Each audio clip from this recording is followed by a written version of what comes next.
Your face.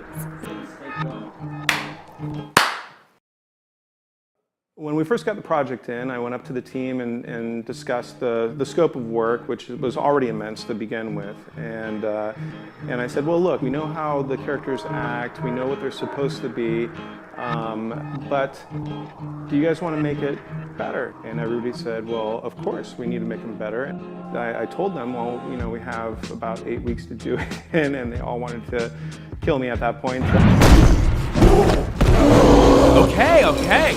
Wow, so angry. Storyboard were so tight sequentially, and the perspective drawing that this artist did was so good that it really did translate right into our first choice of lensing for previs. The previs for this shoot was a hugely important aspect of it. We really only had a few days to put the previs together. But we had enough time to show it to the agency and show it to the directors and make the necessary changes that we would need to make to fulfill their vision properly. Seeing the asset go from, you know, play blast quality to where it is now is incredible. One of the challenges and one of the things that I enjoy is that everybody is trying to achieve something slightly different. My job really is to be the conduit between the information from the agency, making sure that I receive it in a way that's understandable and then can be communicated to my team. We re-engineered our entire muscle simulation system package. We call it the Poom Poom, named after our head rigger, Tana Serampopengul. If you say that 3 times fast, you'll win an award.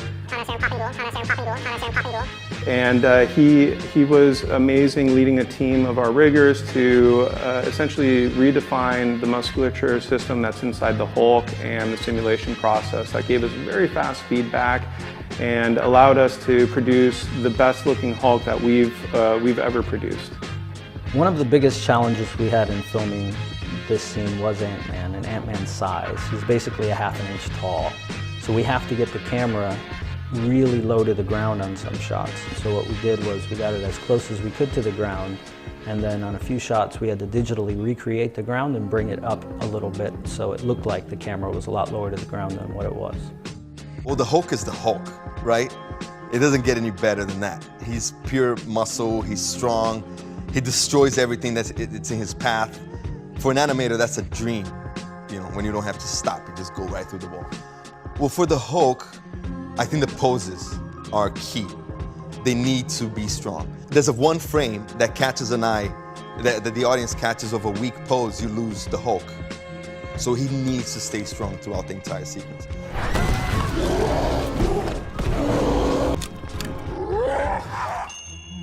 So effects development on this spot was certainly challenging.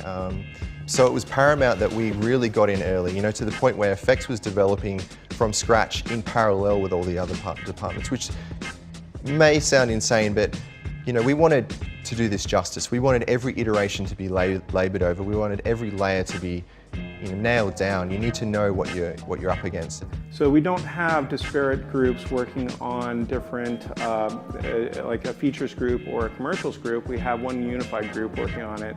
So all the same tooling and techniques and artistry that goes into these huge epic features goes into our commercials as well. I've got to say, it's been really, really fun working on this spot. You know, it's a quick, creative injection of energy. Everyone's pumped, everyone's, you know, moving on the floor. You know, there's a lot of tenacity in everyone's eyes. You know, everyone wants to achieve the best in the shortest amount of time. So there's a real go-getter attitude, and this is going to be viewed by millions within a matter of minutes. It's just insane. And I think you really draw from that energy, and you can see that in the spot. You can see that there's a lot of love that's gone into it, and we're all super proud. Wow, you have the greenest eyes.